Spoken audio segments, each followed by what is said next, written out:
नको नको मना गुंतू माया जाळी, काळ आला जवळी ग्रासावया. काळाची हे उडी पडेल बा जेव्हा, सोडविना तेव्हा माय बाप. सोडविना बंधू पाठीची बहीण, शेजेची कामिनी दूर राहे.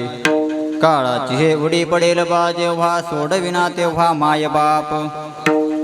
सोडविना राजा देशीचा चौधरी, सोडविना राजा देशीचा चौधरी, आणिक सोयरी भली भली. काळाची हे उडी पडेल बा जेव्हा, सोडविना तेव्हा माय बाप. तुका म्हणे तुझ किंवा तुका म्हणे तुला, सोडविना कोणी एका चक्रपाणी वाचोनिया. काळाची हे उडी पडेल बा जेव्हा, सोडविना तेव्हा माय बाप. सगळ्यांनी भजन करा. विठ्ठल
नको नको मना गुंताळी, काळ आला जवळी ग्रासावया.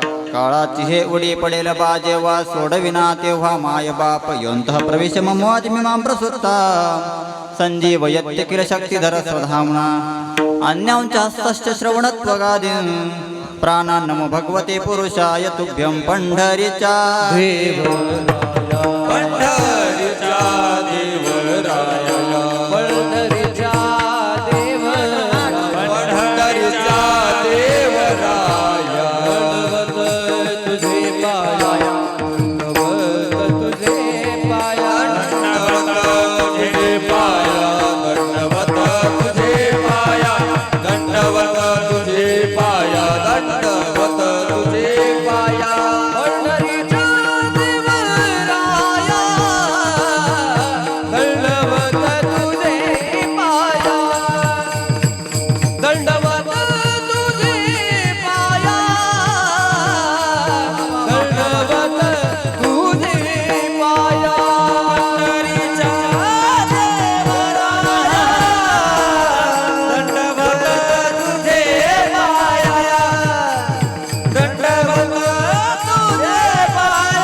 देवराया दंडवत तुझे पाया.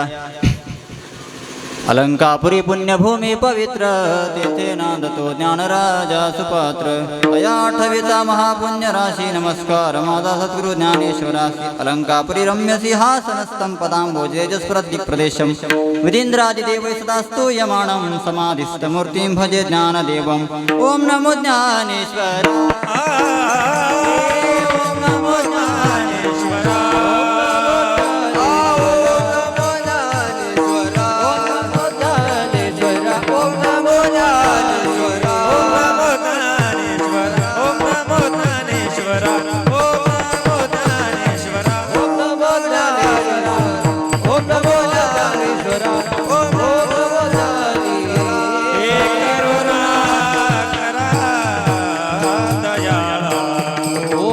करुणा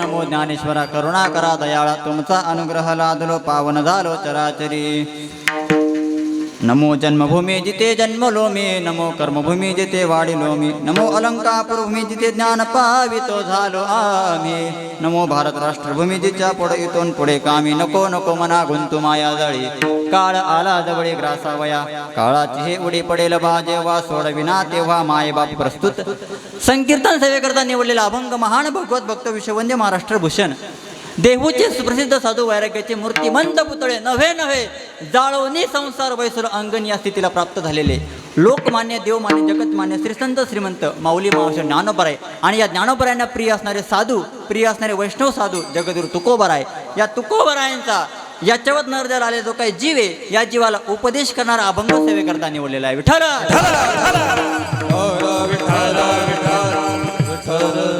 अभंगाद्वारे जगद्गुरु तुकोबराय तुम्हाला आम्हाला उपदेश करताय काय सांगताय तुकोबराय सांगता नको नको मना गुंतू माया जाळी तुकोबरायांनी या शरीराला या मानवी देहाला उपदेश केला या मानवी देहामध्ये या मनाला उपदेश केला तुकोबराय या चेहऱ्याला म्हटले नाही तुकोबराय आपल्या पायाला म्हटले नाही तुकोबराय आपल्या या संपूर्ण देहाला म्हटले नाही पण तुकोबरायांनी कोणाला उपदेश केला आपल्या अंतःकरणामध्ये जे काही आपलं मन आहे त्या मनाला तुकोबराने उपदेश केला तुकोबराय काय म्हटले नको नको मना गुंतू माया जाळी या मनाला तुकोबराय सांगताय उपदेश करताय की तू या मोहमायाच्या जाळ्यामध्ये गुंतून राहू नको का राहू नको कारण काळ आला जवळी ग्रासावया कारण तो काळ तुला नेण्यासाठी तुझ्या जवळ आलेला आहे काय झालेलं आहे जवळ आलेलं आहे मग आता किती जवळ आलेलं आहे याचं मोजमाप काय सांगितलेलं नाही येवल्यापर्यंत आला की सावरगाव फाट्यापर्यंत आला की अनकुठे गावामध्ये आला की मंदिरापर्यंत आला असं काही मोजमाप दिलेलं आहे का नाही फक्त काय सांगितलेलं आहे काळ आला जवळी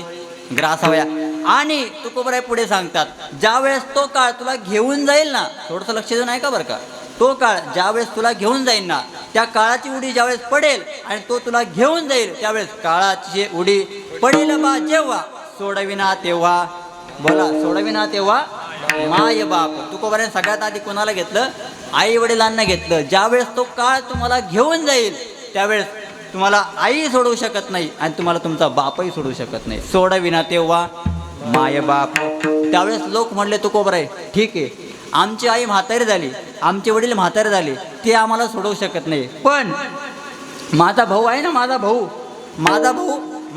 पैलवान आहे पैलवान माझी बहीण फार मोठ्या घरामध्ये दिलेली आहे तुकोबराय आले ग बस सोडविना बंधू म्हणजे भाऊ पाठीची बहीण शेजेची कामिनी म्हणजे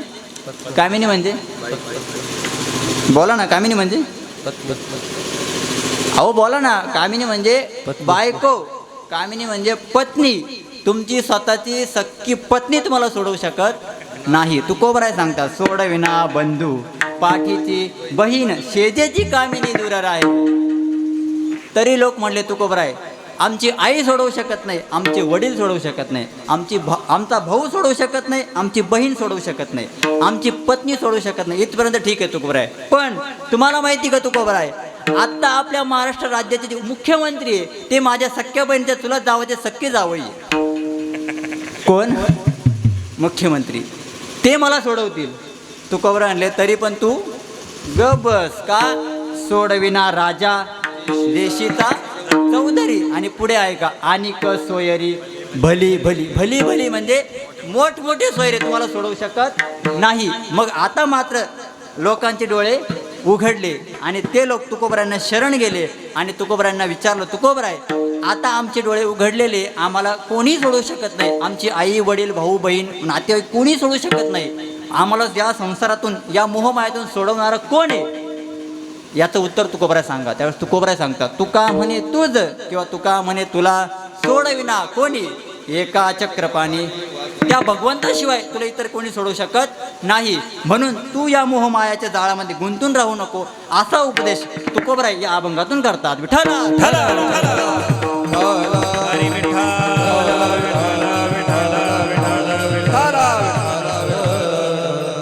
अभंगावर काही काळ चिंतन वाढवण्या अगोदर या ठिकाणी तुम्ही आपण सर्वजण किम कारण म्हणजे कशाच्या निमित्ताने या ठिकाणी एकत्रित आलेलो आहोत कार्यपरंपरेचं तुम्हाला सर्वांना ज्ञातव्य आहे, तरीही वक्त्याचं आद्य कर्तव्य म्हणून एक छोटासा परिहार देतो, म्हणजे असा की आपणा सर्वांचे सुपरिचित असणारे कैलासवासी परसराम भाऊ म्हणजेच बाबा भाऊराव पाटील बोंबले, बाबांना आज आपल्यातून जाऊन पूर्णत्वाने 1 वर्ष पूर्ण झालेले आहे. आणि या बाबांच्या पश्चात हा जो काही संपूर्ण बोंबले परिवार आहे, या परिवाराने आज बाबांच्या स्मृतींना उजाळा देण्यासाठी किंवा आज बाबांचं वर्षश्राद्ध आणि या वर्षश्राद्धाच्या निमित्ताने हा करू घातलेला एवढा मोठा सोहळा आणि बाबांच्या पश्चात जो काय संपूर्ण परिवार आहे, तर या परिवारामध्ये त्यांच्या पत्नी आहे गंबा भागीरथी किसनबाई परसराम पाटील बोंबले, त्यानंतर त्यांचे 2 मुलं आहे, तर दिलीप परसराम पाटील बोंबले, त्यानंतर कैलास परसराम पाटील बोंबले, हे आमचे मामा आहे बरं का.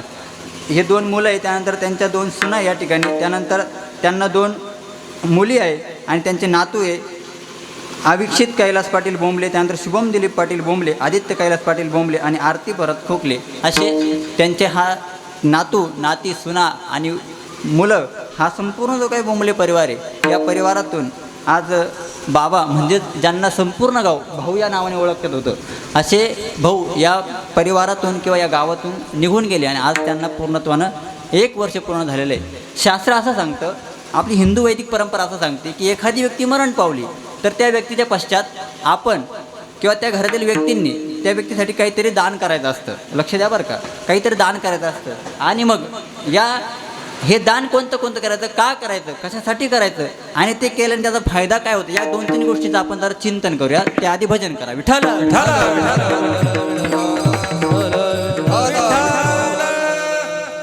हिंदू वैदिक परंपरा असं सांगते की ज्यावेळेस एखादी व्यक्ती मरण पावते आणि मरण पावल्याच्या नंतर त्या व्यक्तीवर 16 प्रकारचे संस्कार केले जातात. किती? 16 संस्कार केले जातात. त्यापैकी पहिला संस्कार आहे अग्निडाग. पहिला संस्कार कोणता आहे? अग्निडाग. त्यानंतर दुसरा संस्कार सांगितला रक्षा विसर्जन, म्हणजे आपल्या भाषेमध्ये राग सावडणे. त्यानंतर तिसरा संस्कार सांगितलेला आहे दशगात्रविधी. दशगात्रविधी म्हणजेच काय? आपल्या भाषेमध्ये 10वा. लक्षात येते ना? 10वा. त्यानंतर चौथा संस्कार सांगितलेला आहे 13वा. हे 4 संस्कार आणि त्यानंतर 13 दिवस पूर्ण झाले आणि त्यानंतर पुढचे 17 दिवस, हे 17 आणि ते 13 एवढे दिवस मिळून 1 महिना पूर्ण होतो. आणि ज्यावेळेस 1 महिना पूर्ण होतो त्यावेळेस पहिलं मासिक श्राद्ध येतं, आपण त्याला पहिला महिना म्हणतो. असे प्रत्येक महिन्याचे 12 संस्कार, म्हणजे 12 महिन्यांचे 12 संस्कार आणि हे 4 असे मिळून 16 संस्कार त्या व्यक्तीवर करावे लागतात, असं हिंदू वैदिक परंपरा म्हणजे आपली हिंदू संस्कृती सांगते. विठ्ठल विठ्ठल विठ्ठल.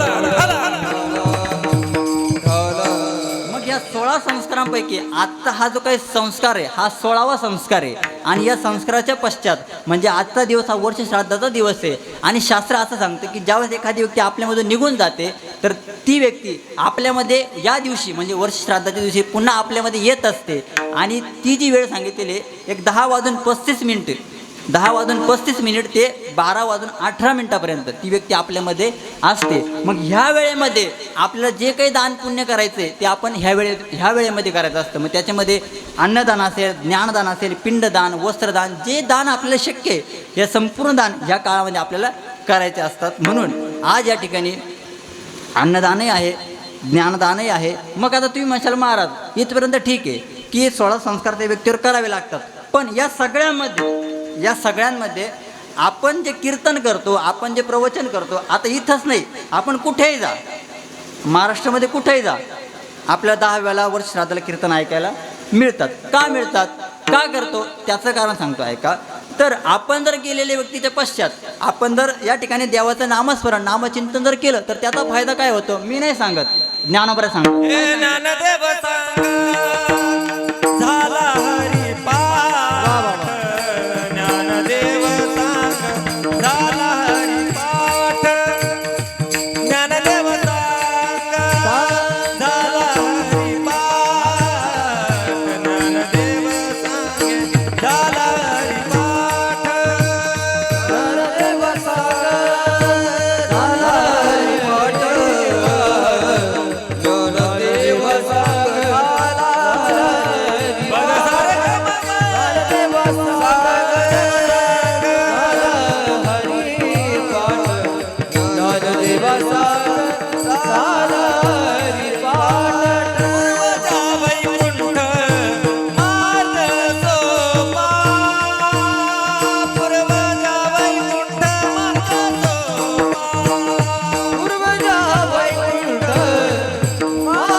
वेळीच्या पश्चात आपण जे श्राद्ध करतो आणि श्राद्धाला आपण जे भजन करतो, कीर्तन करतो, नामस्मरण नामचिंतन करतो, तर त्याचा फायदा आमचे ज्ञानोबराय हरिपाठामध्ये सांगतात. काय सांगतात ज्ञानोबराय? ज्ञानोबराय सांगतात, ज्ञानदेवा सांग झाला हरिपाठ, ज्ञानदेवा सांग झाला हरिपाठ. ज्ञानोबराय सांगतात, ज्ञानदेवा सांग झाला हरिपाठ, पूर्वजा वैकुंठ मार्ग सोपा. आपल्या पूर्वजांना वैकुंठीचा मार्ग मोकळा करून देण्यासाठी हे भजन कीर्तन आहे. विठ्ठल अजून आमचे संत सांगतात, हरी हरी स्मरता पूर्वज गेले वैकुंठा. या हरी हरी नामाच्या गजराने, या नामस्मरणाने, नामचिंतनाने आपले पूर्वज वैकुंठीला जात असतात.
पण माझ्या पाठ नाही. ठीक आहे, अतिशय गोड प्रमाण दिलं बाबांनी.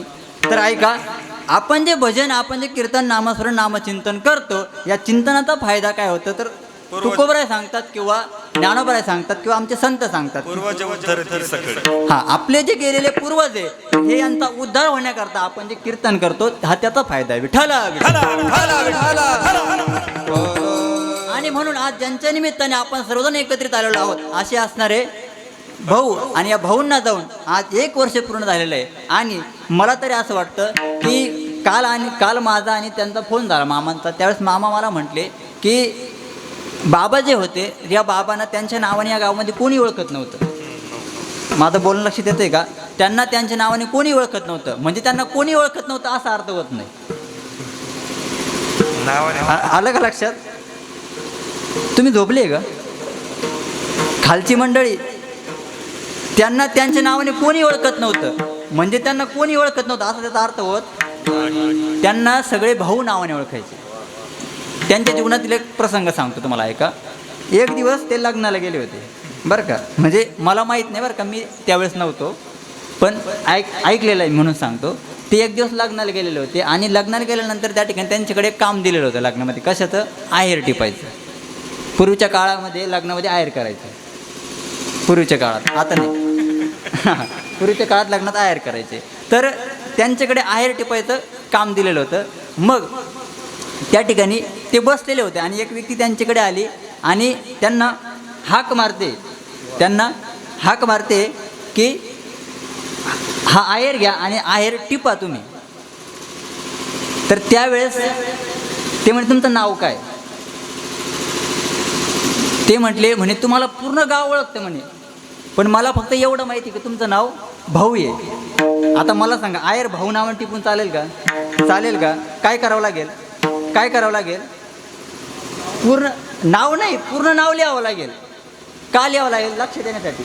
भाऊ नावाने त्यावेळेस गंमतही झाली. म्हणजे मला मुद्दा हा सांगायचा की त्यांना त्यांच्या नावाने कोणी ओळखत नव्हतं. सगळे गाव त्यांना काय म्हणायचं, भाऊ म्हणायचं. आणि कधीही कोणाशी त्यांचं वैर नाही गावामध्ये, असं मला ऐकायला मिळालं.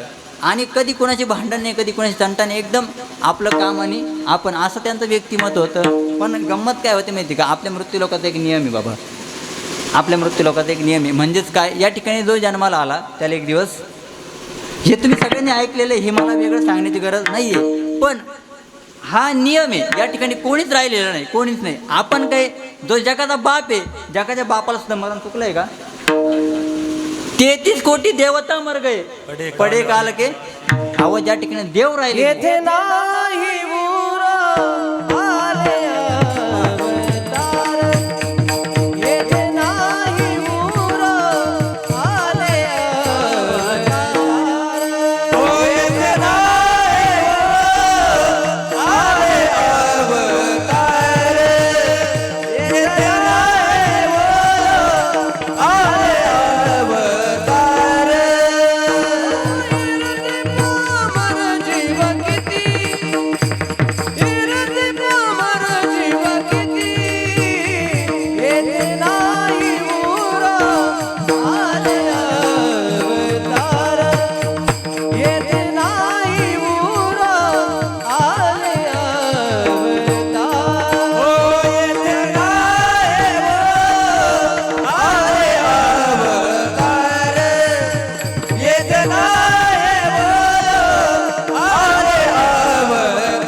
आले अवतार.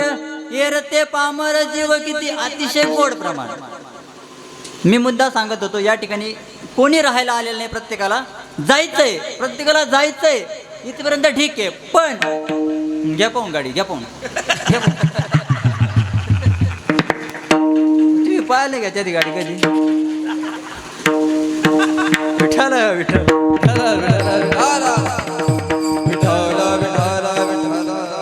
लोकांचा नियम असा आहे की या ठिकाणी जो जन्माला आला त्याला एक दिवस, तुम्ही आपण जातो यात नवल नाही, या ठिकाणी जे जन्माला देवता आले त्यांना सुद्धा जावं लागलं. याच्या पुढे जाऊन सांगू, देवाच्या बापाला सुद्धा जावं लागलं. बरोबर आहे. या ठिकाणी कोणीच राहिलं नाही. येथ नाही उरो आले अवतार. येरते पामर जीव किती, सगळे गेले, सगळे गेले, कोणी राहिलं का? इथपर्यंत ठीक आहे. आज आपण या ठिकाणी बसलेलो आहे, आपण कोणाच्या तरी वर्ष श्राद्धाचं कीर्तन ऐकतोय. आपल्या वर्ष श्राद्धाचं कीर्तन कोणतरी बोला ना, कोणीतरी ऐकणारे. मी इथं वर्ष श्राद्धाचं कीर्तन करतोय, माझ्या वर्ष श्राद्धाचं कोणतरी करणारे. ही सत्य परिस्थिती आहे, ही सत्य परिस्थिती. मरण आजपर्यंत कोणाला चुकलेलं नाही.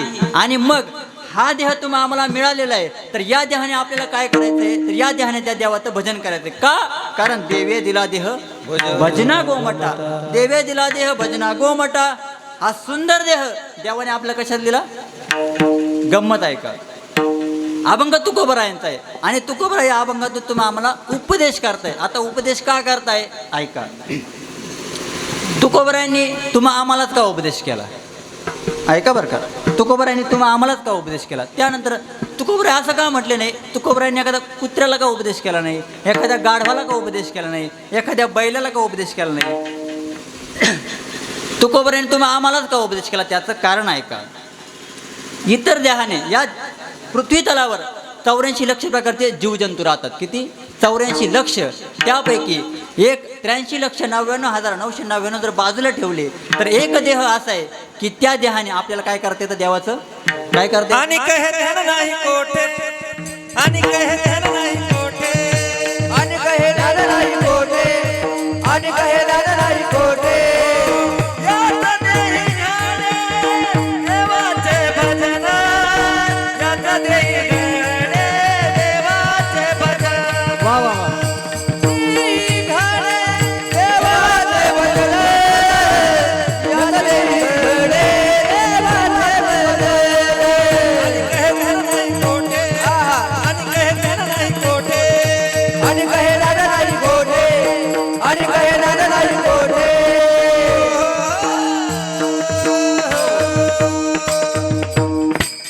आणि कहे ज्ञान नाही कोठे. या जगामध्ये अनेक जीवजंतू राहतात, अनेक अनेक सांगता येणार नाही एवढे. समजा आपण एखादा जीवजंतू जर पाहिला तर तो पुन्हा आपल्याला दिसत सुद्धा नाही तसा. एवढे जीवजंतू राहतात, प्राणी राहतात, पक्षी राहतात, झाडे राहतात, पण कोणाला देवाचं भजन करता येत नाही. तुम्हा आम्हाला करता येतं. समजा उदाहरणार्थ आता मला सांगा, तुम्ही सगळे या ठिकाणी कीर्तन ऐकायला येऊन बसले, बरोबर आहे. आता मला सांगा, इथं किती जागा शिल्लक आहे? पुढं महिला मंडळ तुमच्यासमोर, पुरुष मंडळ तुमच्यासमोर, किती जागा शिल्लक आहे? भरपूर जागा शिल्लक आहे. समजा उदाहरणार्थ एखादं कुत्रं बाहेर उभं आहे आणि त्या कुत्र्याला वाटलं अतिशय गोड कीर्तन या ठिकाणी चाललेलं आहे. आता आपण काय करू, बाहेर कीर्तन ऐकण्यापेक्षा आपण मंडपमध्ये येऊन इथे बसू आणि इथं कीर्तन ऐकू. असं कोणाला वाटलं? बोला ना तुम्ही, कोणाला वाटलं? हे बा मोकळं सांगतो, तुम्ही बोलले तर कीर्तन होईल. नुसते माझ्याकडे टुळटुळ पाहिलं ना कीर्तन होणार नाही. असं कुणाला वाटलं? बोला, कोणाला वाटलं? कुत्र्याला वाटलं. शक्यतो कुत्र्याला असं वाटत, मी कुत्र्यांचं सांगतोय बरं का. हां, शक्यतो कुत्र्याला असं वाटत नाही, पण वाटलं. आणि काय केलं, ते कुत्रं असा मधून आलं आणि या ठिकाणी येऊन बसलं. मला सांगा, तुम्ही त्याला बसू देशाल का? बसू देशाल का? बसते बाबा, बसू देशाल? बसू देऊ का आपण त्याला? नाही बसू देणार. का बसू नाही देणार? कारण त्याला त्या देहामध्ये भजन करण्याचा अधिकार आहे का? नाही. चला पुढे. तुम्ही असं कधी ऐकलं का, अमुक अमुक गावचे 4-5 गाढव एकत्र आले आणि त्यांनी पैठणला दिंडी काढली? ऐकलं कधी? गाढव दिंडीत जात, गाढव दिंडीत जात. मी गाढवांचं सांगते बरं का. ठीक आहे. किंवा तुम्ही असं कधी ऐकलं का, अमुक अमुक गावचे 4-5 बैल एकत्र आले आणि त्यांनी भव्य दिवस सप्ताहाचं नियोजन केलं? असं कधी ऐकलं का? बैल सप्ताह करत, हां सप्ताह मोडीत आहे करत. मग मला मुद्दा हा सांगायचा आहे, आणि हे ज्ञान नाही इतर देहामध्ये हे भजन करण्याचा अधिकार नाही. मग भजन करण्याचा अधिकार कोणाला आहे? तर तुम्हा आम्हाला आहे. म्हणून याच देहाने त्या देवाची प्राप्ती होते. म्हणून या देहाने त्या देवाचं भजन करायचं.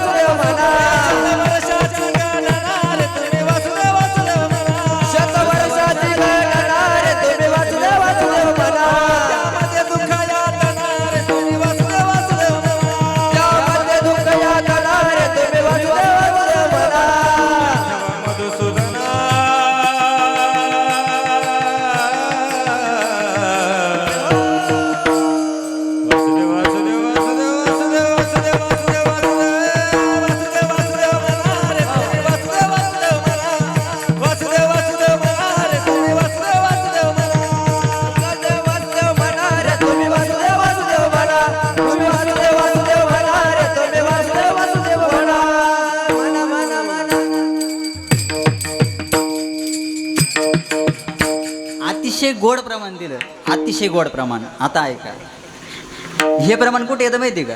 कुठे येतं? ज्यांनी ज्यांनी काकडे केलेले ना, किंवा जे काकडे करतात, काकडा म्हणतात, त्यांना माहिती आहे प्रमाण. बरोबर आहे की नाही? नरदेह दुर्लभ जाना. नरदेह काय? दुर्लभ. दुर्लभ म्हणजे कधी लवकर न मिळणारा. वासुदेव प्रकरणामध्ये हे प्रमाण येतं आणि त्यामध्ये संत सांगतात की नरदेह दुर्लभ जाना, शतवर्षाची गणना, त्यामध्ये दुःख यातना, तुम्ही आठवा मधुसूदना, आणि तुम्ही वासुदेव वासुदेव म्हणा. तुम्ही काय करा? तुम्ही देवाचं भक्ती करा, देवाचं भजन करा. आता हे संत आपल्याला का सांगतात? कारण या देहाने त्या देवाचं भजन केलं तर त्या भगवंताची प्राप्ती तुम्हाला आम्हाला होणार आहे. अन्यथा हा देह काय होईल? हा देह वाया जाईल. कारण ऐका, हा देह तुम्हा आम्हाला मिळालेला आहे, हा एवढा दुर्लभ आहे, एवढा दुर्लभ आहे. किती दुर्लभ आहे? ऐका, मी नाही सांगत, सुभाषितकार सांगतात. सुभाषितकार सांगतात तुम्हाला या जगामध्ये सगळ्या गोष्टी पुन्हा मिळतील. पुनर्वित्तम पुनर्मित्रम पुनर्भार्या पुनर्मही येतच सर्व पुनर्लभ्य न शरीर पुन्हा पुन्हा. म्हणजेच काय? या जगामध्ये पुनर्वित्त. वित्त म्हणजे काय? वित्त म्हणजे काय? वित्त म्हणजे पैसा. तुमचा गेलेला पैसा तुम्हाला पुन्हा मिळेल. त्यानंतर पुनर्मित्र, तुमचा गेलेला मित्र, तुमचा सोडून गेलेला मित्र तुम्हाला पुन्हा मिळेल. आता पुढे जाऊन ऐका काय सांगतात. पुनर्भार्या. भार्या म्हणजे काय? भार्या म्हणजे काय? भार्या म्हणजे पत्नी. तुमची गेलेली पत्नी, लक्ष देऊन ऐका बरं का. तुमची गेलेली म्हणजे तुमची मेलेली पत्नी तुम्हाला पुन्हा मिळेल. करते शक्य आहे का? दुसरी करते नाही दुसरी नाही तीच. ती पत्नी पुन्हा मिळेल. शक्य आहे का? शक्य आहे का? महिला मंडळ शक्य आहे का? तुमचा माझा बांधायला बांध आहे का? मग तुम्ही बोलते शक्य आहे का? मेलेली पत्नी पुन्हा मिळेल शक्य आहे? राजू शक्य आहे का? नाही शक्य. ठीक आहे बाबा, शक्य आहे मेलेली पत्नी पुन्हा मिळेल. विनेकरी बाबा काय म्हणणं आहे तुमचं? नाही शक्य. तुमचं काय म्हणणं आहे? भेटू शकते. बरं ठीक आहे. तुमचं काय म्हणणं आहे? नाही भेटू शकत. आता ऐका, मी माझ्या मनात नाही सांगत, पुराणामात उदाहरण सांगतो. एकदा भजन करा. विठाला विठाला एक पुराणामध्ये किंवा पुरातन काळामध्ये फार मोठे ऋषी होऊन गेले. त्यांचं नाव जमदाग्नी ऋषी. आणि जमदाग्नी ऋषींची पत्नी नाव त्यांचं रेणुका माता. आता ऐका, रेणुका मातेचा दिनक्रम असा होता, सकाळी लवकर उठायचं, गंगेवर जायचं, स्नान करायचं. स्नान केल्यानंतर आपल्या पतींना म्हणजे ऋषींना, जमदाग्नी ऋषींना पूजा करण्यासाठी पाणी घेऊन यायचं. कशामध्ये? हातामध्ये नाही, कमंडलमध्ये नाही, किंवा कळशीमध्ये किंवा खांड्यामध्ये, कशामध्ये नाही. कशामध्ये? आपल्या साडीचा जो पदर असतो, पदर, त्या पदरामध्ये पाणी घेऊन यायचं. आता तुम्ही म्हणजे कसं काय शक्य आहे? पदरामध्ये पाणी येऊ शकतं का? येऊ शकतं का? नाही येऊ शकत. पण त्यांच्या कसं काय येत होतं? ऐका, कारण रेणुका माता या महान पतिव्रता स्त्री होत्या. आणि महान पतिव्रता असल्या कारणाने एक पतिव्रता स्त्री जी असते तिथं सामर्थ्य किती असतं तुकोबराय सांगतात. तुकोबराय काय सांगतात? तुका माने पातिव्रता तिची देवावरी सत्ता, तिची देवावरी सत्ता, तिची देवावरी सत्ता, तिची देवावरी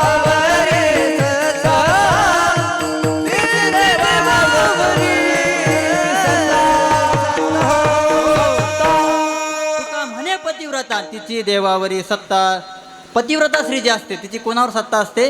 देवावर सत्ता असते. मग ती म्हणेल पतिव्रता स्त्री म्हणायचं कुणाला? बरोबर आहे की नाही?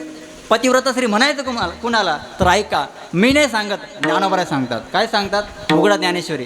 ज्ञानोबराय सांगतात, पतीची या मता. काय सांगतात ज्ञानोबराय? अनुसरोनी पतिव्रता. ज्ञानोबराय सांगतात, जी पत्नी आपल्या पतीच्या मतानुसार वागते, म्हणजेच काय, आपल्या पतीच्या आवडीनिवडी जाणते, आपल्या पतीला काय आवडतं, आपल्या पतीला काय नाही आवडत, या गोष्टी जाणते आणि त्याच्या मतानुसार म्हणजे त्याला जसं आवडतं तशी वागते. पतीची या मता अनुसरोनी पतिव्रता, म्हणजे असं जी वागते तिला पतिव्रता स्त्री म्हणतात. मग अशा पतिव्रता स्त्री म्हणजे रेणुका माता होत्या. त्या आपल्या पदरामध्ये पाणी घेऊन यायच्या. काय घेऊन यायच्या? पाणी घेऊन यायच्या. नित्यक्रम चालू होता, दिनक्रम चालू होता. एक दिवस काय झालं, सकाळ सकाळी उठल्या, गंगेवर स्नानाला गेल्या. आणि स्नानाला गेल्याच्या नंतर त्या ठिकाणी त्यांनी विचित्र दृश्य बघितलं. म्हणजेच काय बघितलं तर त्यांनी मत्स्यमिलन बघितलं. काय बघितलं? मत्स्यमिलन. म्हणजेच काय, दोन माशांचं मिलन बघितलं. आणि बघितल्याच्या नंतर त्या ठिकाणी त्यांचं जे पातिव्रत्य होतं ते संपूर्ण ढासळलं. आणि ढासळल्याच्या नंतर त्या ठिकाणी त्यांच्या पदरामध्ये पाणी येत नव्हतं. मग त्या ठिकाणी भरपूर प्रयत्न केले पण पदरामध्ये काय पाणी येईना. शेवटी निराश झाल्या आणि पुन्हा आश्रमामध्ये निघून आल्या. मग त्या ठिकाणी आल्यानंतर ऋषींनी बघितलं की आपल्याला पूजा करण्यासाठी रोज जी पत्नी पाणी घेऊन येते ती आज बिना पाण्याच्या ठिकाणी आलेली आहे. कोणी बघितलं? जमदग्नी ऋषींनी बघितलं. मग त्या ठिकाणी आल्यानंतर रेणुका मातेचा तो पडलेला चेहरा ऋषींनी बघितला आणि विचारलं काय झालं, काय झालं. त्यावेळेस रेणुका माता सांगायला लागल्या की माझ्याकडून असा असा अपराध झाला, मी मत्स्य मिलन बघितलं. म्हणजेच काय, माशांचं मिलन बघितलं. तुम्हाला मासा माहिती का? मासा माहिती का तुम्हाला? मला सांगा, मासा जर पाण्याच्या बाहेर काढला तर काय होतं? काय होतं? तो तडफडतो तो आणि मरायला लागतो. आसाच्या का कीर्तनामध्ये विचार दीपक बाबा, आसाच्या का कीर्तनामध्ये विचारलं, म्हणलं मावशी मासा जर पाण्याच्या बाहेर काढला तर काय होतं? त्या मावशी म्हणे कालवण होतं म्हणे. ठीक आहे, ऐका. तर मत्स्यमिलन बघितलं आणि बघितल्याच्या नंतर माझ्याजवळचं जे पातिव्रत्य होतं ते ढासळलं आणि त्याचा परिणाम माझ्या पात्रामध्ये पाणी येत नाही. ही गोष्ट ज्यावेळेस ऋषींनी ऐकली आणि ऐकल्याच्या नंतर ऋषींची तळपायाच्या मस्तकाला गेली आणि त्या ठिकाणी ऋषी रागाने लालबुंद झाले. आणि झाल्याच्या नंतर त्या ठिकाणी ऋषींनी सांगितलं, त्या ठिकाणी त्यांचा लहान मुलगा होता, त्या मुलाला सांगितलं, अरे तुझ्या आईने असं घाण कृत्य केलेलं आहे, अशी घाण कृत्य करणार आहे तुलाही नको आणि अशी घाणकृत्य करणारी पत्नी मलाही नको. आत्ताच्या आता तुझ्या आईला मारून टाक. कोणाला सांगितलं? मुलाला सांगितलं. मला सांगा असा कोण मुलगा आहे जो आपल्या आईला मारू शकतो? नाही मारू शकत. आता मी पुढचं सांगत नाही, हाताचा दिवा पाळणा नेत्र काही सांगत नाही मी, तुम्हाला सगळं माहिती आहे. मारू शकतो? नाही मारू शकत. तो मुलगा नाही म्हटला, बाबा मी नाही मारू शकत असं म्हटल्याच्या नंतर ऋषींना परत एवढा राग आला. ऋषींचे डोळे रागाने लाल झाले आणि त्या रागाच्या भरामध्ये त्या ठिकाणी त्यांचा मोठा मुलगा आला, नाव त्याचं परशुराम. तर परशुराम आला आणि त्याने हे दृश्य बघितलं, काय की आपल्या एका कोपऱ्यामध्ये खाली मान घालून उभी आहे, त्यानंतर आपला लहान भाऊ कोपऱ्यामध्ये बसून रडत आहे आणि आपले वडील म्हणजे ऋषी रागाने लालबुंद झालेले. त्याने हे दृश्य बघितलं आणि विचारलं, काय झालं बाबा? त्यावेळेस त्या परशुरामाला ऋषीने सांगितलं की अरे परशुरामा, तुझ्या आईने असं घाणकृत्य केलेलं आहे आणि असं घाणकृत्य करणारी आई तुलाही नको आणि असं घाणकृत्य करणारी पत्नी मलाही नको. आत्ताच्या आत्ता तुझ्या आईचा शिरच्छेद करून टाक. म्हणजेच काय? तुझ्या आईचं मुंडकं धडापासून वेगळं करून टाक. कोणाला सांगितलं? परशुरामाला सांगितलं. परशुराम हुशार होता. परशुरामाने विचार केला, आता परशुराम विचार करतोय, आता जर आपण वडिलांचं ऐकलं आणि आईचा शिरच्छेद केला तर आपल्याला मातृहत्येचं पातक लागेल आणि आपण वडिलांचं न ऐकता जर आईला जिवंत ठेवलं तर पितृदोष लागेल. लक्षात आलं का तुमच्या? म्हणजेच काय, आपल्या भाषेमध्ये इकडं आड तिकडे वीर झालं. एका बाजूने मातृहत्येचं पातक लागतं आणि दुसऱ्या बाजूने पितृदोष लागतो. आता करायचं तर काय करायचं? पण त्याने विचार केला, आपले वडील म्हणजे फार मोठे ऋषी आहे, फार मोठे महान पुरुष आहे आणि त्यांची आज्ञा आपण मोडू शकत नाही. हातामध्ये परशु नावाचं शस्त्र होतं, ते शस्त्र घेतलं आणि धाड दिवशी त्या रेणुका मातेचं मुंडकं उडवलं. ते मुंडकं एका बाजूला पडलेले, धड एका बाजूला पडलेले आणि हे दृश्य त्या जमदग्नी ऋषींनी बघितलं. त्या ऋषींनी एवढा आनंद झाला कशाचा? की माझ्या मुलाने माझा शब्द पाळला. ऋषींना एवढा आनंद झाला. त्या आनंदाच्या भरामध्ये ऋषींनी त्या परशुरामाला आशीर्वाद दिला आणि वरदान दिलं की परशुरामा, तुला काय मागायचं ते आज माझ्याकडून मागून घे, मी आज तुला द्यायला समर्थ आहे. तुला जे मागायचं ते माग. आता ऐका, देणारा कोण आहे? बाप आहे आणि सामान्य व्यक्तिमत्व नाही आहे. त्या ठिकाणी परशुरामाने विचार केला, या ठिकाणी आपला बाप आपल्यावर प्रसन्न आहे आणि आपला बाप म्हणजे सामान्य व्यक्तिमत्व नाही आहे, आपला बाप म्हणजे फार मोठे ऋषी आहे. मग मला सांगा, त्या ठिकाणी परशुरामाच्या जागी जर आपण असतो आणि आपला बाप जर आपल्याला म्हटला असता की बाळा, तुला आज माझ्याकडून काय मागायचं ते मागून घे, मी तुला द्यायला तयार आहे, आपण काय मागितलं असतं? काय मागितलं असतं आपण? 7-12. अजून जी जमीन चांगली पिकती ती माझ्या नावावर करा, ज्या विहिरीला चांगलं पाणी ती माझ्या नावावर करा, ज्या तळ्यात जास्त कांदे ती माझ्या नावावर करा. म्हणजे आपले असे थर्ड क्लास विचार आहे आपले, बरोबर आहे की नाही? ऐका, परशुराम हुशार होता. त्याने विचार केला, आपले वडील सामान्य व्यक्तिमत्व नाही, आपण पण सामान्य मागायचं नाही. परशुरामाने वडिलांना विचारलं, बाबा तुम्ही जर खरंच मला देणार असतील ना तर मला दुसरं काहीही नको. परशुरामाला ऋषी म्हटले, तुला काय मागायचं ते माग. परशुराम म्हटला, बाबा मला द्यायचं असेल ना मला एकच द्या. काय पाहिजे? मला माझी आई पुन्हा जिवंत करून द्या. त्या ऋषींमध्ये जेवढं सामर्थ्य होतं महाराज, कमंडलमधलं पाणी घेतलं, ते शिर आणि ते धड एकत्र केलं, ते पाणी अभिमंत्रित केलं, संपूर्ण शरीरावर शिंतोडलं आणि शिंतोडल्याबरोबर रेणुका माता उठून उभ्या राहिल्या. आता मला सांगा, मेलेली पत्नी पुन्हा मिळू शकते का? नाही कोण म्हणलं होतं? ठीक आहे, मला मुद्दा हा सांगायचा आहे की तुमची मेलेली पत्नी तुम्हाला पुन्हा मिळू शकते. तुमचा गेलेला पैसा, तुमचा गेलेला मित्र, तुमचा गेलेली पत्नी, या सगळ्या गोष्टी पुन्हा मिळतील. येतच सर्व पुनर्लभ्य. पण ऐका, जाते ऐसी घडी पुन्हा नाही, जाते ऐसी घडी पुन्हा नाही, जाते ऐसी घडी पुन्हा नाही,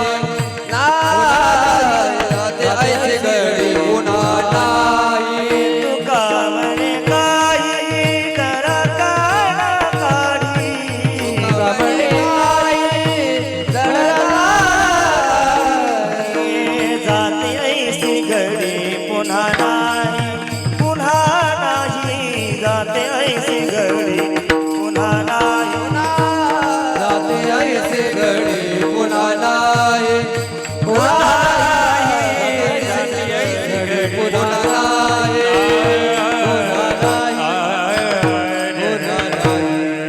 ऐसी घडी पुन्हा नाही. एकदा काही शरीर गेलं, हा देह एकदा सुटला की परत हा देह नाही. सगळ्या गोष्टी पुन्हा मिळतील. म्हणून महाराजांनी दिलेले प्रमाण नरदेह दुर्लभ जाना. हा देह फार दुर्लभ आहे. हा तुम्हाला आम्हाला मिळालेला आहे. आपण या देहाने काय करायचं? देवाचं भजन करायचं. म्हणून या ठिकाणी तुकोबराय या देहाला, या मनाला उपदेश करताय की तुम्ही काय करा, या मायाजाळामध्ये गुंतून राहू नका. अभंगाचं पहिलं. नको नको मना नको नको मना गुंतू माया जाळे वाटाळ. नको नको मना नको नको मना गुंतू माया जाळे.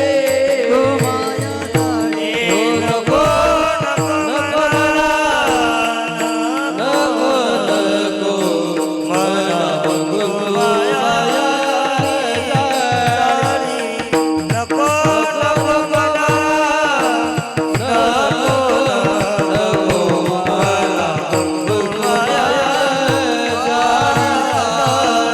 नको नको मना नको नको मना गुंतू माया जाळे.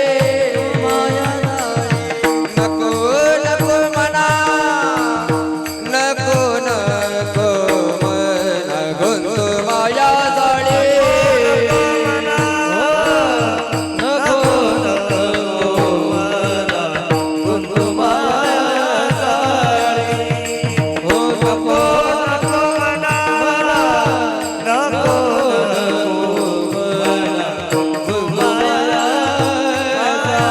आळाला जवळी का सावया.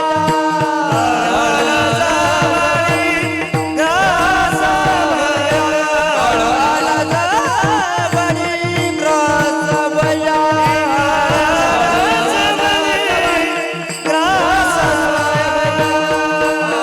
काळाची उडी काळाची उडी काळाची उडी पडेल बाजेवा.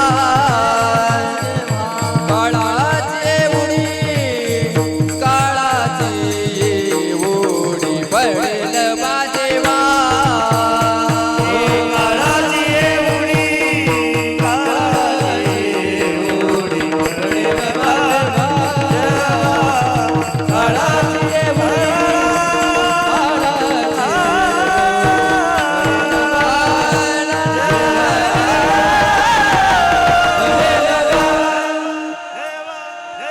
माझे तुकोबराय अभंगाच्या प्रथम चरणामध्ये सांगतात, नको नको मना नको नको मना गुंतू माया जाळी. अतिशय गोड तुकोबराय वर्णन करतात. या देहामध्ये ते काही मन आहे. आता मला सांगा, या ठिकाणी तुकोबरायने मनालाच का उपदेश केला हो? बरोबर आहे की नाही? तुकोबराय अण्णा असं का नाही वाटलं की आपण डोक्याला उपदेश करू, नको नको डोक्या गुंतू माया जाळी, नको नको हाता गुंतू माया जाळी, नको नको पाया गुंतू असं का म्हटले नाही तुकोबराय? असं का वाटलं तुकोबरायांना की या मनाला उपदेश करावा? आता आहे का? कारण हे मन जे आहे ना, आपलं मन, हे मन कधी स्थिर राहत नाही. स्थिर नाही राहत म्हणजे कसं आहे मन? कसं आहे मन स्थिर नाही माझी ये हाती. मन स्थिर माझी हाती इंद्रिय धावता नावरती. इंद्रिय लते सकळ कुंडली या युक्ती. सकळ कुंडली या युक्ती. शांती निवृत्ती जवळी नाही. शांती निवृत्ती जवळी नाही. शरण गेलो नेणपणे. शरण गेलो नेणपणे. आशरण गेलो चरण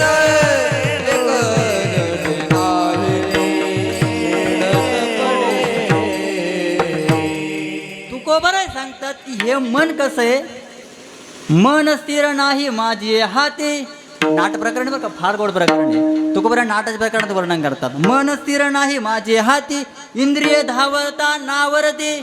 इंद्रिय एकदा सुटले की की ते पुन्हा आवरत नाही. आणि त्यामध्ये हे काय मन आहे ना, हे मन फार चंचल आहे, फार चपळ आहे. आणि मन हे- चंचला चपला जाता येता न लगे वेळ जाता येता न लगे वेळ जाता येता न लगे वेळ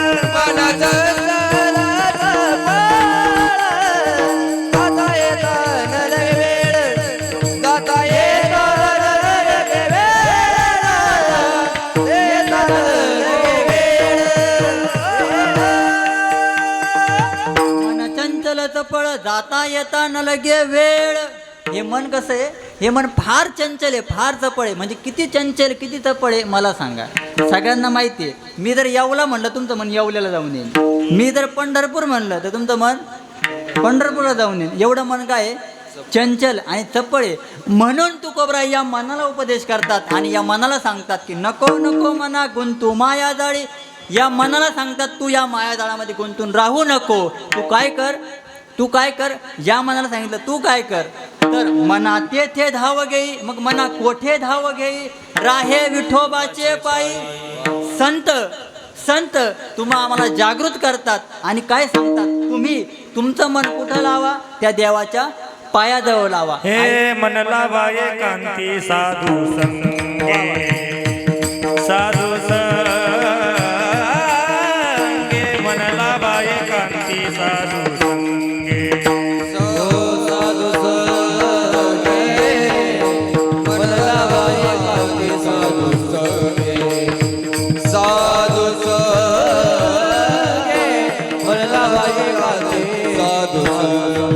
गती अधोगती मनाची युक्ती गती अधोगती मनाची युक्ती मन लावाये कांती साधू संगे हा मन लावाये कांती साधू संगे गती अधोगती गती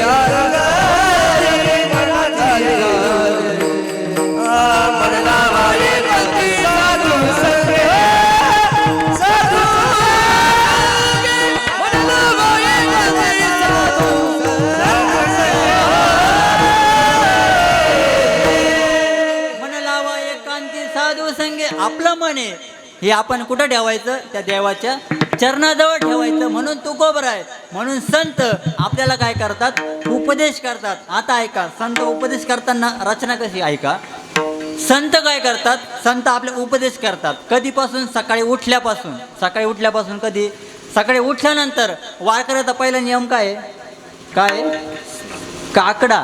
आणि या काकडा प्रकरणामध्ये आमचे संत सांगतात, काय सांगतात, उठा जागे वारे आता उठा जागे वारे आता स्मरण करा पंढरीनाथा स्मरण करा पंढरीनाथा भावे चरणी ठेवा माता भावे चरणी ठेवा माता चुकवी व्यथा जन्माच्या चुकवी व्यथा जन्माच्या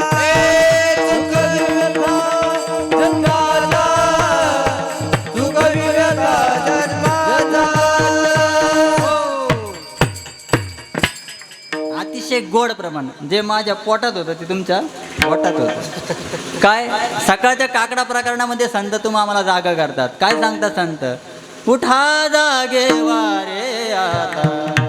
काय म्हणतात, उठा जागे वारे आता. आता म्हणजे कधी, झोपेतून नाही, झोपेतून जागा नाही करत संत आपल्याला. आपण ज्या संसारात झोपलेलो आहे त्या संसारातून आपल्याला जागा. आता जागा रे भाई नो जागा, आता जागा रे भाई नो जागा, आता जागा रे भाई नो जागा, आता जागा रे भाई नो जागा, आता जागा रे भाई नो जागा, आता जागा रे भाई नो जागा, आता जागा रे भाई नो जागा, आता जागा रे भाई नो जागा. जोरली तुझ्या नडुरी बघा,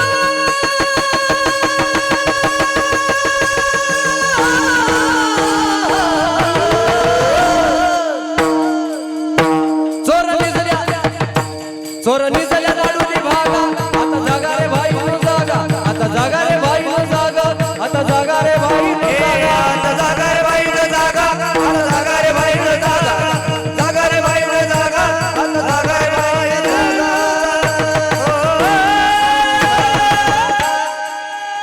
आता जागा रे भाई नो जागा, आता जागा रे भाई नो जागा. आता जागा, आता म्हणजे कधी? चालू वर्तमान काळ. लगेच ह्या मिनिटाला तुम्ही जागे व्हा आणि काय करा? उठा, जागे व्हा रे आता. तुम्ही जागे व्हा आणि काय करा? स्मरण करा पंढरीनाथा, स्मरण करा पंढरीनाथा. तुम्ही काय करा? त्या भगवंताचं नामस्मरण, नामचिंतन करा. आणि पुढं काय सांगतात? भावे चरणी ठेवा माथा. तुमचा जो माथा आहे ना, म्हणजे आपलं डोकं, हे डोकं कुठं ठेवा? त्या देवाच्या चरणावर ठेवा. आणि त्याचा फायदा संतांनी सांगितला. सुख व्यथा जन्माच्या. व्यथा म्हणजे काय? व्यथा म्हणजे काय?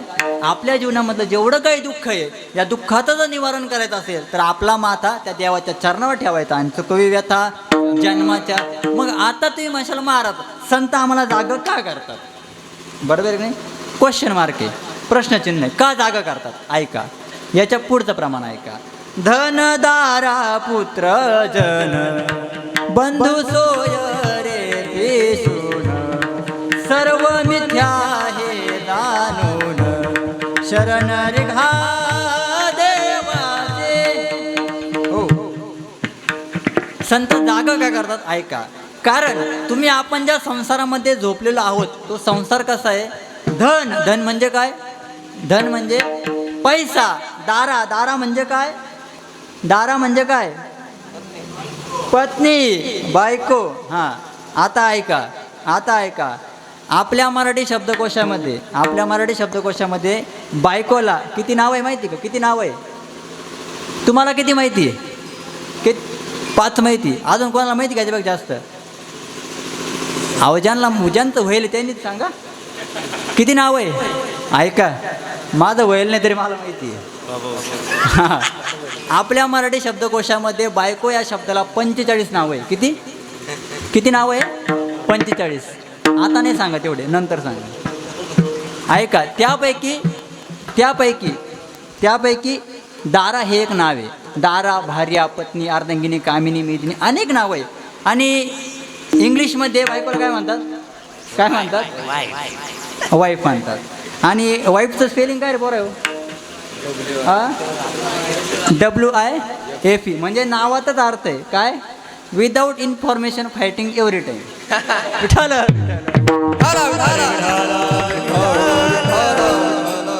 म्हणजे जी विनाकारण भांडते तिला बायको म्हणतात. विनोदाचा भाग सोडा. संत सांगतात धन. धन म्हणजे पैसा. दारा. दारा म्हणजे पत्नी. त्यानंतर धन दारा पुत्र. पुत्र म्हणजे कोण? मुलगा नाही, साखा मुलगा. हा, पुत्र. पुत्र म्हणजे आपला मुलगा. त्यानंतर धन दारा पुत्र जन. जन म्हणजे कोण? जन म्हणजे माणसे. मग आता ऐका, धन दारा पुत्र जन. बंधू. बंधू म्हणजे कोण? भाऊ नाही, साखा भाऊ. बंधू. त्यानंतर सोयरे. सोयरे म्हणजे कोण? सोयरे म्हणजे कोण? पाहुणे. बंधू सोयरे पिशून. पिशून म्हणजे काय? हे सगळे मिळून. आता पुढं ऐका आणि कीर्तनातलं एवढंच घरी घेऊन जा. सर्व मिथ्या हे जाणून. मिथ्या. मिथ्या म्हणजे काय? मिथ्या म्हणजे काय? हे सगळं खोटं आहे. काय आहे? ऐकायला जरा जड जाईल पण हे खरं आहे. हे सगळं काय आहे? हे सगळं खोटं आहे. हे सर्व मिथ्या जाणून काय करा? शरण रे गा देवासी. तुम्ही काय करा? देवाला शरण जा. असं संत आपल्याला जागं करतात. म्हणून संत काय करतात? तुम्हाला आम्हाला जागा करतात. म्हणून आपण संतांना शरण जायचं. विठ्ठल विठ्ठल विठ्ठल कारण तुम्ही आपण जर संतांना देवाला शरण गेलो नाही तर त्याचा परिणाम काय होईल? आपण या मोहमायाच्या जाळ्यामध्ये गुंतून राहू. या संसार समुद्रातून पळून जाणार नाही आणि पुन्हा जन्माला येणे, पुन्हा मरणे, पुन्हा जन्माला येणे, पुन्हा मरणे हे चक्र चालूच राहील. म्हणून आपण संतांना शरण जायचं. कारण ज्यावेळेस तो काळ तुम्ही आम्हाला घेऊन जाईल त्यावेळेस आपली आई सोडू शकत नाही आणि आपला बापही सोडू शकत नाही. अभंगाचं दुसरं. काळाची उडी पडला बाजेवा, काळाची उडी पडला बाजेवा, काळाची उडी पडला बाजेवा, काळाची उडी पडला बाजेवा. ओ काळाची उडी पडेल बाजेवा,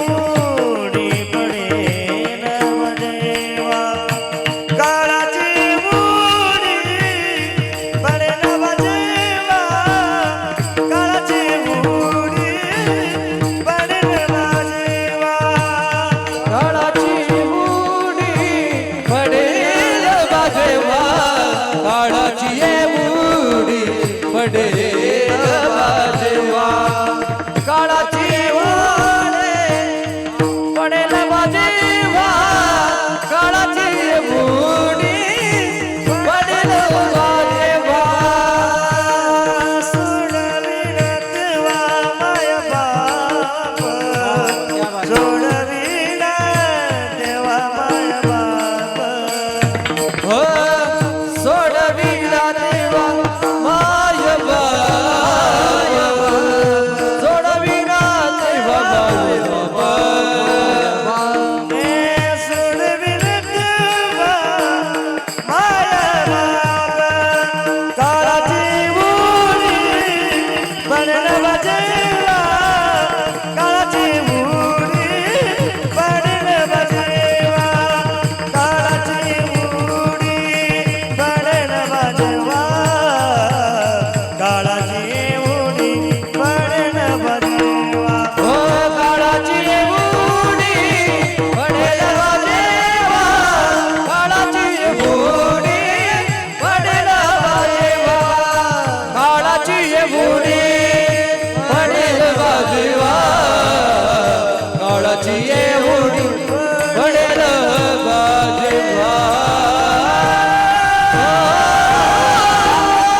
काळाची हे उडी पडेल बा जेव्हा कोबरे सांगतात की तो काळ ज्यावेळेस तुम्हाला नेण्याकरता येईल ना तर संतांना जर शरण गेलं नाही देवाला जर आपण शरण गेलं नाही तर त्याचा परिणाम काय होईल तो ज्यावेळेस तो काळ तुम्हाला आम्हाला घेऊन जाईल त्यावेळेस आपल्याला कोणीही सोडू शकत नाही त्या काळाच्या तावडीतून आपल्याला कोणीही सोडू शकत नाही मग आता तो कोबऱ्यांनी यादी दिली कसली यादी ऐका आपल्या परिवाराची यादी दिली आपला जो परिवार आहे त्या परिवारामधली यादी दिली तुमची आई वडील भाऊ बहीण कोणी सोडू शकत नाही याच्यामध्ये सगळ्यात पहिलं नाव कुणाचं आलं पहिलं नाव कुणाचं आलं सोडविना तेव्हा माय माय म्हणजे काय माय म्हणजे काय माय म्हणजे काय माय म्हणजे आई ज्यावेळेस तो काळ घेऊन जाईल त्यावेळेस तुम्हाला आई सोडू शकत नाही आता ऐका हा माय नावाचा शब्द आहे ना माय आता मला तरी वाटतं नवीन पिढीला माय शब्दच माहीत नसेल हा माय शब्द नाही या माय शब्दामध्ये प्रेम आहे महाराज प्रेम जसं आई शब्दामध्ये प्रेम आहे माय शब्दामध्ये प्रेम आहे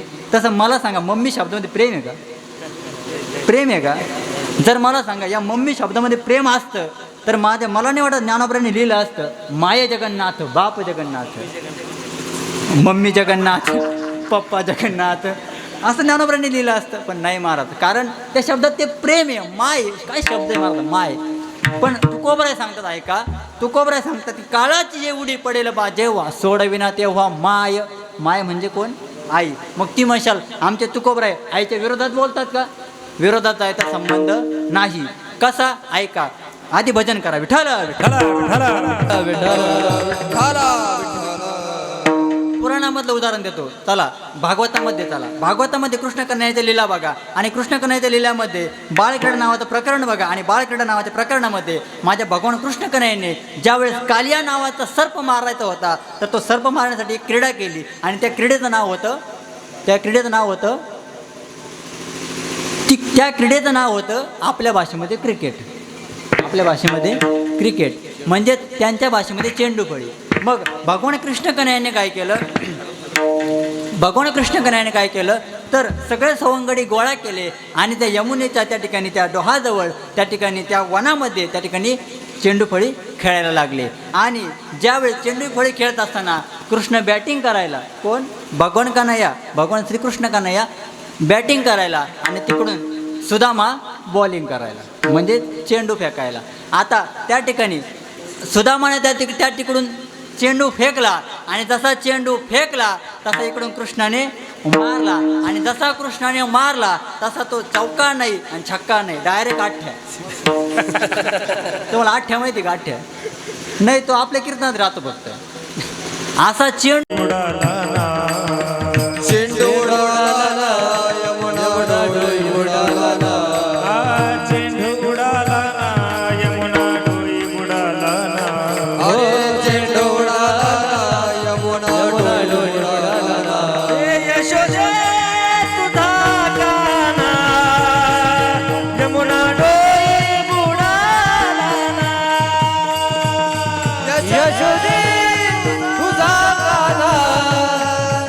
यमुना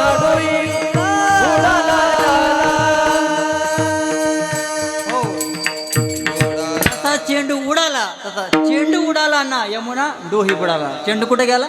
यमुनेच्या डोहामध्ये गेला. आणि सगळे सवंगडी म्हटले, कृष्णा चेंडू तू मारलेला आहे, चेंडू आणायचा कोणी? तूच आणायचा. आता पटपट सांगतो आहे का. कृष्ण कन्हैया लगेच गेले आणि त्या झाडावर चढले. झाडावर गेल्यानंतर त्या ठिकाणी झाडावरून त्या डोहामध्ये उडी मारली. आणि उडी मारल्याच्या नंतर त्या ठिकाणी मला सांगा, जर एखादी व्यक्ती पाण्यामध्ये पडली, पाण्यामध्ये पडल्याच्या नंतर आपण ती व्यक्तीची वाट वर यायची किती वेळ बघतो? किती वेळ बघतो? पटकन बोला. 1 मिनटं, 2 मिनटं, लईत लई 5 मिनटं, त्याच्या पलीकडं नाही. अर्धा तास झाला, पाऊण तास झाला, कृष्णा वर येत नाहीये. सगळे सवंगडी घाबरले आणि सगळ्या सवंगड्याला समजलं की या डोहामध्ये काल्या नावाचा सर्प आहे आणि या सर्पाने भगवान श्रीकृष्णाला. पण भगवान श्रीकृष्ण म्हणत होते, आता तो मला मारतो का मी त्याला मारतो हे कोण सांगल? ही वेळच सांगल. अर्धा तास झाला, पाऊण तास झाला, भगवान श्रीकृष्ण वर येत नाहीये. त्यातला एक सवंगडी पळत पळत नंदबाबाच्या राज्यामध्ये गेला आणि यशोदा मातेला सांगितलं, मैया भगवान कन्हैया, कृष्ण कन्हैया यमुनेच्या डोळ्यामध्ये गेले आणि पुन्हा वर आले नाही. असं कुणाला सांगितलं? यशोदा मैयाला सांगितलं. आणि यशोदा मैयाचं प्रेम आणि भगवान कान्हाचं प्रेम तुम्हाला सगळ्यांना माहिती आहे. यशोदा माता धाय मोकळून रडायला लागल्या, एवढ्या रडायला लागल्या आणि जशा पळत सुटल्या तशा कुठं आल्या? ते यमुनेच्या डोहाजवळ आल्या. बाकीच्या गवळणी यशोदा मातेला मागं ओढताय आणि यशोदा माता स्वतःला पुढं ओढताय. या ओढतांमध्ये यशोदा माता म्हणते, मला सोडा, माझा काना गेला, माझं सगळं गेलं, माझा काना गेला, माझा काना गेला, माझं सगळं गेलं, माझं काहीच राहिलं नाही, मला सोडा. असं कोण म्हणतंय? यशोदा माता म्हणते. आणि बाकीची ज्या गवळणी, त्या गवळणी त्यांना मागं ओढताय. मग त्या ओढतांमध्ये एक ज्येष्ठ गवळण होती, म्हणजे मोठी गवळण होती, म्हणजे आपल्या भाषेमध्ये म्हातारी गवळण होती. ती म्हातारी गवळण काय म्हटली, ए तुम्ही एकदा हिला सोडा. आता मला सांग, हे जे रडणारे राहते रडणारे, यांना रडायला म्हणजे यांचं रडणं कुठपर्यंत राहतं माहिती का? जोपर्यंत यांना धरणार आहे तोपर्यंत, तिकडे शांत करणार आहे तोपर्यंत. एखादी जर लई रडायला लागली आणि मला सोडा तर मला जाऊ देत, माझा पती गेला, माझं सगळंच गेलं, मी म्हणतो तिला तुम्ही सोडूनच द्या एकदा. जाईल का? अहो नाही जाऊ शकत, नाही जाऊ शकत. यशोदा माता पुढं ओढताय, त्या गवळणी मागं ओढताय, पुढं ओढताय, मागं ओढताय. त्या ठिकाणी ती गवळण म्हटली, एक काम करा, तुम्ही यशोदा मातेला सोडून द्या सोडून. आपण असं समजू की यांचं दोघांचं आयुष्य इथपर्यंत होतं असं समजू आणि विषय सोडून देऊ. यशोदा मातेला त्या गवळणींनी सोडून दिलं. आणि जसं सोडून दिलं तशी यशोदा माता त्या डोहाजवळ गेल्या आणि डायरेक्ट डोहामध्ये उडी नाही टाकली. त्या डोहाच्या कडेला उभ्या राहिल्या आणि म्हणतात, कान्हा लय लवकर साथ सोडले रे कान्हा, अजून आपल्याला लय जगायचं होतं कान्हा, तुझा प्रवास सुखाचं भाऊ कान्हा. कोण म्हटलं? आई नाही, जगाच्या बापाची आई. मला सांगा, जर पुढं मरण पाहून जर जगाच्या बापाची आई 2 पावलं माग येत असेल तर आपली आई पुढं जायला काय गांजा पेले काय? तुम्ही जागेवर आहे ना, तुम्ही जागेवर आहे ना. सोडविना तेव्हा माय, मला मुद्दा हा सांगायचा आहे, आई सोडवू शकत नाही आणि आपला बापही आपल्याला सोडवू शकत नाही. म्हणून काळाची हे उडी पडेल बा जेव्हा, सोडविना तेव्हा माय बाप. चला पुढे. मग तुम्हाला भाऊ सोडवू शकेल? सोडविना बंधू, पाठीची बहीण, शेजेची कामिनी दूर राहे. सोडविना बंधू, भाऊ सोडू शकत नाही. कसा सोडू शकत नाही? 2 मिनिटात ऐका, पुढे चला. मला सांगा, रावण कितीही प्रयत्न करून मरत होता का? रावण नव्हता मरत. रामाने किती बाण मारले, रामाने रावणाचं मुंडकं छाटलं, हात छाटले, पाय छाटले, रावण मरत होता का? नव्हता मरत. मग मला सांगा, ज्यावेळेस रावण मरत नव्हता त्यावेळेस रावणाला मारायचं कसं हे सांगितलं कोणी सांगितलं? बिभीषण. आणि बिभीषण रावणाचा कोण होता? भाऊ नाही, सक्का भाऊ होता. कोण होता? सक्का भाऊ होता.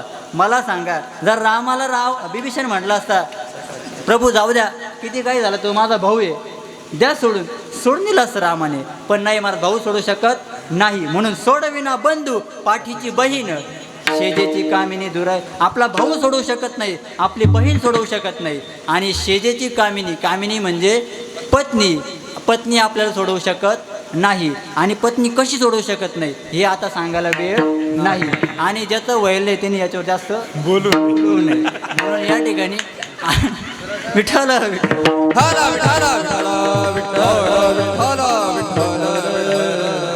ज्यावेळेस तो काळ तुम्हाला आम्हाला घेऊन जाईल त्यावेळेस आपले आई वडील, आपले भाऊ बहीण, आपले इतर कोणीही सोडू शकत नाही. म्हणून आपण काय करायचं, म्हणून तुकोबरा या देहाला सांगतात की तू या देहाने काय कर, माझं भजन कर. विठोबा रखुमाई जय विठोबा रखुमाई जय विठोबा रखुमाई जय विठोबा रखुमाई हरी विठोबा कामिनी दूर राहे काळाची हे उडी पडेल बा जेव्हा सोडविना तेव्हा माय बाप यथामती यथा अवकाश. धावत्या वेळेमध्ये या ठिकाणी बोलण्याचा प्रयत्न केला. अजून अभंगाचे 2 चरण आपल्याकडे शिल्लक आहे. 3 चरण झालेले आणि अजून किती बाकी आहे, 2 चरण बाकी आहे. आणि आता वेळ झालेली आहे, 1:15 वाजलेला आहे. म्हणजे अजून आपल्याला अजून कमीत कमी 2 तास लागतील. तुमचे चेहरे जर असे प्रसन्न दिसले तर अजून 2 तास मी बोलू शकतो. असं काही करू नका, टेन्शन घेऊ नका. आपली वेळ या ठिकाणी संपलेली आहे. या ठिकाणी जेवढा वेळ आपल्याला मिळाला त्या वेळेमध्ये अभंगावर बोलण्याचा प्रयत्न केला. बाकीचे उरलेले चरण कधीतरी पुढे बघू. हां, मी पुन्हा येईल आणि परत सांगेल. ठीक आहे. या ठिकाणी माझे तुकोबराय उपदेश करतात की सांगतात की तुला भाऊ बहीण आई वडील कोणी सोडू शकत नाही. या ठिकाणी सोडविना राजा देशीचा चौधरी आणि सोयरी भली भली. या ठिकाणी फार मोठे मोठे असो कोणी तुला सोडवू शकत नाही.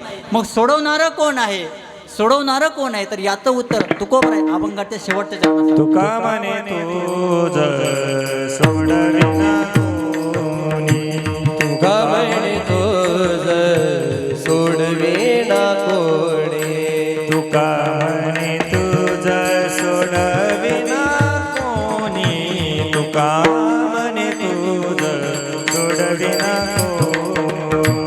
तुका म्हणे तुझ सोडविना कोणी तुका म्हणे तुझ सोडविना एका चक्रपाणी वाचोनी एका चक्रपाणी वाचोनी काळाची होडी पडेल बाजेवा काळाची होडी पडेल बाजेवा काळाची होडी पडेल बाजेवा काळाची होडी पडेल बाजेवा शिवजीची कामिनी दूर राहे काळाची हे उडी पडेल बा जेव्हा सोडविना तेव्हा माय बाप. सोडविना राजा देशीचा चौधरी आणि सोयरी भली भली. काळाची हे उडी पडेल बा जेव्हा सोडविना तेव्हा माय बाप. तुका म्हणे तुझ किंवा तुका म्हणे तुला सोडविना कोणी एका चक्रपाणी वाचवूया. काळाची हे उडी पडेल बा जेव्हा सोडविना तेव्हा माय बाप. यथामती यथा अवकाश अभंगावर बोलण्याचा प्रयत्न केला. अभंगाचा अर्थ असाच असेल याची ग्वाही मी देऊ शकत नाही, पण जशी सद्गुरूंची कृपा आहे, माऊलींची कृपा आहे या ठिकाणी, तसं या ठिकाणी बोलण्याचा प्रयत्न केला. या ठिकाणी माझे गुरुवारी हरिभक्तपरायण वैकुंठवासी अनिलजी महाराज जमदडे माऊली ही सगळे जे काही बोललो ही सगळी त्यांचा कृपा प्रसाद आहे, माझं काहीच नाही. त्यांची जशी माझ्या कृपा झाली तसं या ठिकाणी बोलण्याचा प्रयत्न केला आणि म्हणून झालेली सेवा त्या माऊलींच्या चरणी समर्पित करतो. या ठिकाणी आपल्या गावचं ग्रामदैवत असणारे शनी महाराजांच्या चरणी सेवा समर्पित करतो. याच ठिकाणी त्यांच्या निमित्ताने आपण सर्वजण या ठिकाणी एकत्रित झालो. त्या तुम्हा सगळ्यांच्या प्रयत्नातून आणि प्रयत्नाच्या पराकाष्ठेतून या ठिकाणी भाऊंच्या चरणी ही सेवा समर्पित करतो. या परिवाराला माझ्या माऊलींनी तुकोबरायांनी भरभरून आशीर्वाद द्यावे एवढी त्यांना विनंती करतो. माऊलींच्या चरणी प्रार्थना करतो आणि सेवेला पूर्ण विराम देतो. ज्ञानेश्वर माऊली ज्ञानराज माऊली माऊली ज्ञानेश्वर माऊली ज्ञानराज माऊली विठ्ठल जय